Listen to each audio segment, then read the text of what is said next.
L'outil de compréhension du fonctionnement des différentes parties de personnalité, Process Communication, vient d'être introduit en Côte d'Ivoire. Les séminaires de formation ont récemment été lancés. Jeunesse du Lodjibois face aux enjeux de lutte contre la pauvreté et l'ignorance. C'est le thème des États généraux de la jeunesse du Lodjibois, une rencontre qui a mobilisé une population jeune en quête de mieux-être. Les détails tout à l'heure. Bonsoir à tous et à toutes et bienvenue sur Business 24 Africa. Initié en 1970 par le psychologue américain T.B. Keller, la Process Communication vient d'être introduite en Côte d'Ivoire. Le cabinet Girassu a procédé récemment au lancement des différents séminaires de formation sur cet outil de compréhension du fonctionnement des différentes parties de personnalité présentes à des degrés variables chez une personne. La formation est agréée par le Fonds de développement de la formation professionnelle. Lawani Babatunde Sorochelina. La ProcessCom ou Process Communication Management, outil de compréhension du fonctionnement des différentes parties de personnalité présentes à des degrés variables chez une personne, va bientôt être enseigné en Côte d'Ivoire. Ce procédé apporte une carte rapidement lisible des caractéristiques clés d'un type de personnalité. Il a été initié dans les années 70 par le psychologue américain T.B. Keller à la suite d'une étude sur les interactions entre individus. La Process Communication est à la fois une réponse au bien-être dans l'entreprise et à la performance dans l'entreprise. Ce que nous disons, c'est qu'il n'y a pas de bien-être durable sans performance, mais qu'il n'y a pas de performance durable sans bien-être. Et la Process Communication est probablement une des meilleures réponses à ces deux nécessités, le bien-être pour le collaborateur et la performance pour l'entreprise. La Process Communication va permettre aux cadres des entreprises africaines de mieux se connaître, de se découvrir et de découvrir leurs collègues et ce faisant d'adapter leur communication afin que la communication soit plus efficiente, plus opérationnelle. Et la Process Communication, ce faisant, permettra aux entreprises d'avoir du personnel beaucoup mieux motivé. Et si le personnel est motivé, si le personnel comprend mieux ce qu'il a à faire, ça veut dire que le personnel peut être beaucoup plus performant. Et si le personnel est plus performant, alors les résultats de l'entreprise seront impactés favorablement. Ce que j'ai fondamentalement appris, c'est prendre l'ascenseur pour aller à la rencontre de l'autre. C'est connaître l'autre. Donc, c'est un scanner et un GPS. Vous saurez vous connaître vous-même, vous situer par rapport à votre parcours, à vos ambitions, mais surtout vous saurez comment aller à la rencontre de l'autre. Et c'est ça qui est très capital dans la Process Communication.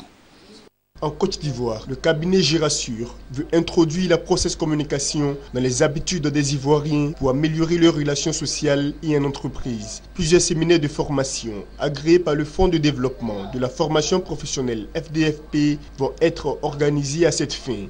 C'est un outil qui a été déployé ailleurs, qui a porté ses fruits et nous voyons comment ce produit-là aide dans la communication et aide également dans la recherche de motivation des collaborateurs.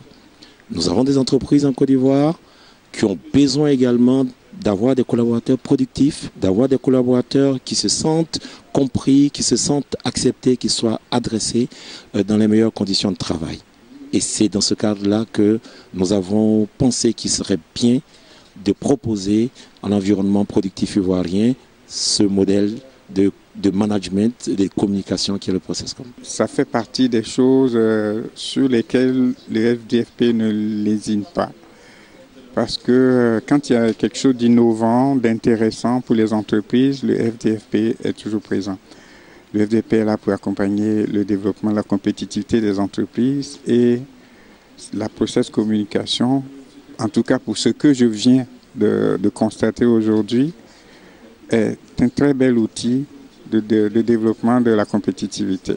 Le modèle de la Process Communication est l'un des seuls modèles du comportement statistiquement validé aux États-Unis, en Asie, en Europe et en Afrique. À la NASA, l'utilisation de ce modèle a permis la sélection, la formation et la gestion des astronautes. Elle est aujourd'hui utilisée en marketing politique et par les grandes entreprises internationales dans les domaines du management, de la cohésion d'équipe, du coaching, de la vente et de la négociation. C'est une première dans la région du Lot-du-Bois. La ville a vu la mobilisation d'une population jeune en quête de mieux-être.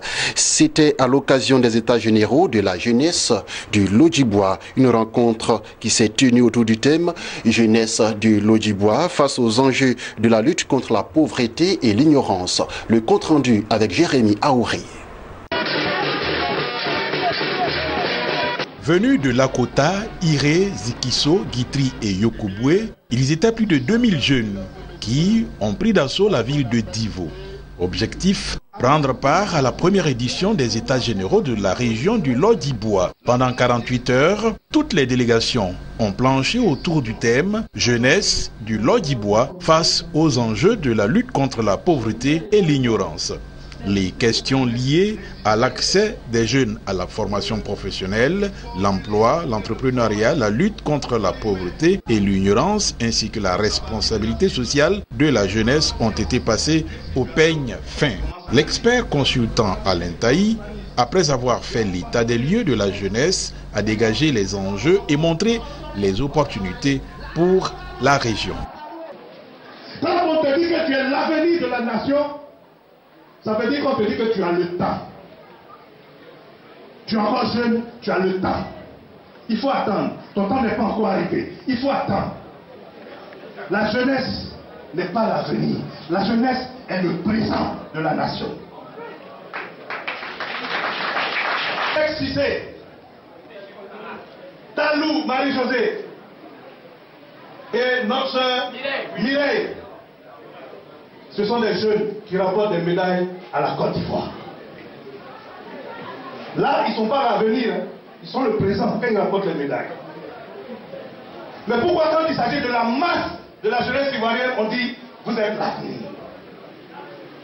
Mais l'avenir se construit maintenant avec des jeunes transformés, avec des jeunes renouvelés, avec des jeunes responsabilisés, avec des jeunes qui ont un savoir-faire et un savoir-être. L'initiateur des assises est le notaire conseil Maître Paul Arnaud Zéhouri-Bertin. Intervenant sur le thème Vivre ensemble au plan culturel et économique, il s'est réjoui du fait que le Lot-du-Bois soit une région multiculturelle. Pour lui, il y a nécessité de faire en sorte qu'il y ait un dialogue interethnique profitable à la région. La coexistence passe également par les âges. Les âges. Nous avons la chance d'avoir une population jeune, à l'image de l'UMOA. Je ne vais pas parler de politique supranationale, mais dans le Lot-du-Bois uniquement, notre population est jeune. Pour plus de 60%, nous avons moins de 30 ans. Mais respecter l'autorité gouvernante, c'est justement vous donner la chance vous-même d'aspirer à plus fort, à faire comme lui. Et oui, parce que si vous n'avez pas d'aspiration à être comme celui qui est fort, votre vie ne sert à rien. Et pour vous qui êtes jeunes, Alain Taï a dit, ne vous contentez pas du peu, ne vous contentez pas d'être en bas. Les premiers états généraux de la jeunesse du Lot-du-Bois se sont achevés par la lecture du rapport général des travaux et la lecture de motions de remerciements et de soutien à Maître Zéhouri comme flambeau du développement du Lot-du-Bois. Un concert gratuit offert par l'artiste arrangeur David Tayoro a mis fin aux assises. Rendons-nous maintenant en Égypte où le ministre des Transports a annoncé l'intention du gouvernement de multiplier par 5 le volume de marchandises transportées par voie ferroviaire à l'horizon 2022. Le pays qui a transporté 5 millions de tonnes de marchandises par ce moyen cette année veut passer à 25 millions de tonnes d'ici 4 ans. Pour le ministre, cette performance ne peut être atteinte d'une législation adaptée. Et au Maroc, le pays va bénéficier d'un financement de 2 milliards de dollars de la Banque africaine de développement BAD sur 2 ans. C'est ce qu'a annoncé le vice-président de l'institution en charge du développement régional, Khaled Cherif. L'annonce a été faite dans le cadre d'une visite de travail effectuée par le responsable dans le royaume chérifien. Félicitant le Maroc pour ses performances économiques, il a réaffirmé la volonté de l'institution panafricaine d'accompagner le pays dans ses transformations économiques. Voilà, c'est la fin de ce temps d'information. Excellente suite des programmes sur votre chaîne de télévision Business 24 Africa.